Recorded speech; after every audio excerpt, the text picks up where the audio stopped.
So, hi everyone.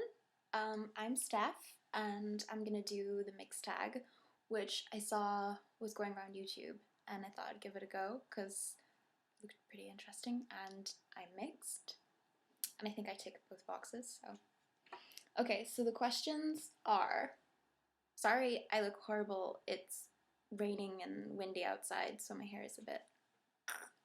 But yeah. Okay. So, question one is what are you mixed with?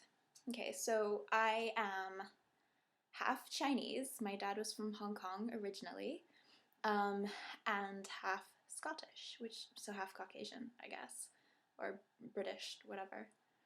Um, okay, so what ethnicity have you often been mistaken for? Let me think. So Filipino, Korean, Japanese, Hawaiian, I think once I was asked if I was Hawaiian. Um, and I very, very rarely, which like it doesn't make any sense to me, because, but full Caucasian, so just full white. Um, and mostly just like full Chinese though. That's probably the most common one. Full Chinese. I mean, people rarely get it right and think that I'm half, because I think I look more Asian than I do Caucasian. So, yeah. Um, is your hair curly or straight? Okay, well this is my hair natural. So basically after I wash it, I put like a tiny bit of Moroccan oil on it and then I brush it. And this is kind of how it comes out. So straight-ish, like flat. I know it, I don't know, maybe on the camera it doesn't look so flat, but it is really flat at the roots. So like flat, well, straight, uh, but kind of wavy. Like it's not bone straight, which is annoying. Like I'd love to have either massive curly hair because I'm like obsessed with afro hair, or really pin straight hair, like pin straight black. Like my full Asian friends will have this like beautiful silky black straight hair, and then I have like this kind of wavy, like frizzy sort of mop. Um, when I was little, I had this like pin straight black hair, and my mom used to struggle so much to put it up like in a ponytail or a bun because it was so straight it would just fall down. But like as I've grown older, I've turned more and more into my mom, getting this like who has really curly red browny hair. So yeah. Okay, next. Was coming from different backgrounds challenging growing up? Okay, so yes, but I think what made it even more difficult, apart from being half Chinese and half Scottish, was sorry, I just got a message. I was like, what? Was uh, I was born in the States, was born in California. We lived in the States till I was about 12 years old, and then we moved to Scotland. And so we went from being in really mixed California to being in Scotland in a place really up north, really, really countryside. Um, and I was the only, my brothers and I were the only people in our entire school of 250 people who weren't white, British, basically. Um, so yeah, and I mean, it's a bit more mixed now. That was like 12, 13 years ago. I'm 25, almost 25. It's a bit more mixed now, but like still, it's, so yeah, it was challenging to say the least. It still is difficult because my accent's a bit strange. Apparently, like everyone will be like, "Oh, you're so American," and then if I go to the States, people are like, "Oh, you're so British," you know. And then on top of my accent is the way that I look, and then culturally, which is quite confused to say the least. But I don't know. I've grown to like it. Whatever. Okay. Which backgrounds do you embrace the most? Okay, so that's a really difficult question, and depending on like when you ask me, who asks me how I'm feeling, then I'll say different things, which I think is really confusing, but that's just how it is. Maybe other mixed girls will understand how I feel. But I don't know that much about like Chinese culture. Just that's just how it is. I just don't know. I wasn't that close to like my Chinese side of the family growing up. So I don't know that much. Um, that's the thing, like when I moved to uni now, I have a lot of Chinese friends for the first time in my life, and it's been really, really nice because they've been able to like teach me about Chinese culture and things that I should know. And it's just been really cool. Like last Friday, I had my first ever Chinese New Year celebration, Chinese New Year dinner, and that was just really, really nice. That was really special for me.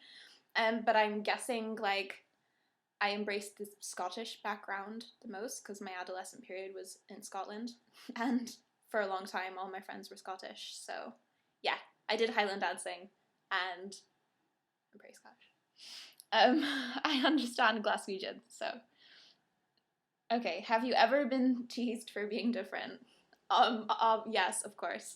Absolutely. Like I said, I grew up in a small country area, and yes, I was teased for being different often, which was not great, but it happens, so.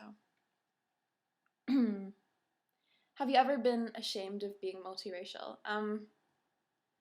Not ashamed. It's not something you should be ashamed of, and that's not the right word. Like, I've never felt ashamed. But I remember there was a period, like, when I was younger, and I used to feel, oh, like, why can't I be like everyone else? Like, I used to be really upset. Oh, I just want to be, because obviously, like, when you're young and you're in high school, you want to be like everyone else anyway. You want to fit in anyway. So, of course, I went through that period, and now I absolutely don't. And looking back on it, like if I could go back and tell the younger me, I'd be like, it's a really cool thing, and like it's good to be different, and it's nice, and embrace it, you know? Of course I do now, but it wasn't always that way. Okay. Do you feel that being mixed has its benefits? Okay, so I guess, okay, like it's okay because I guess like no, I wouldn't be like, oh yeah, it has benefits, just amazing, I'm so happy. No, but as because it has its drawbacks as well. It has as many benefits as it does drawbacks. Like I guess it's sometimes I think like it's better to be up and down like this and be like, yeah, it's great. And there's also bad things and bad times than to just be a flatliner. I don't know, maybe. But there's some benefits as in, yeah, it's embrace being different and embrace standing out, and you know, you can identify. I guess sometimes I enjoy. It makes it everyone can, but it makes it easier being able to being mixed. Like people will see you differently. Like it shouldn't be like that, but sometimes they'll I don't know, just see you as like understanding because you're from a mixed background, or they'll be like, oh, you know, that's really interesting. And yeah, that can be annoying in itself because sometimes there's attention that you don't want. Because I used to get really awkward about it. I still do sometimes. Like, where are you from?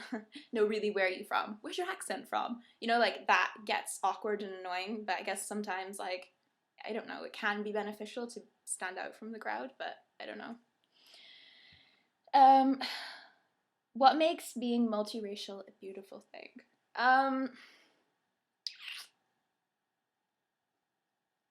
Like, let me think. Just being like, I don't like that question because it's like, what makes it being a beautiful? Like, that's trying to say that uniracial people or non-mixed people are not beautiful. I don't know. So I don't really like that question. It's great to be different. It's great to stand out. It's great to be unique, not just for what mix you are or what ethnicity you are, but for anything, because you have a strange sense of humor, or you are a little bit, you know, out there, or you have interests that most people don't have, you know, that's a beautiful thing too. So any advice to someone who struggles with their multiracial identity? Yes. Learn to embrace it. It's a beautiful thing. It's a wonderful thing. And sooner or later, hopefully sooner, if you're struggling right now, hopefully you will realize what a blessing in disguise it is, and how just love yourself, like, for who you are and what you are. Like, you need to like the fact that you don't fit into a box, that your looks might not fit into a box. My boyfriend is also mixed. He's mixed Arab and British, and we talk about it often, you know, like it's a good thing, especially for him. He's like 6 foot something and beautiful, and everyone's just fascinated by the way he looks all the time. And he's just so happy that he's mixed, and I feel the same, you know, it's stand out, look different, don't fit into the box. It'll be a blessing one day. Okay. And I know it might be hard, but if people are being judgmental or teasing or being annoying about it or making you feel awkward, they are they'll grow out of it like they're nothing. Those people are nothing to you. They're stupid. You don't need them or anything like that. It's get that stuff away. Okay, that seems to be the last question. Only 10 questions? Okay. Well, I hope you found this interesting. My very low quality video, and I look like a man, but I just thought I'd give it a go the first time. Hopefully I'll make more videos, but we'll see. Okay, bye!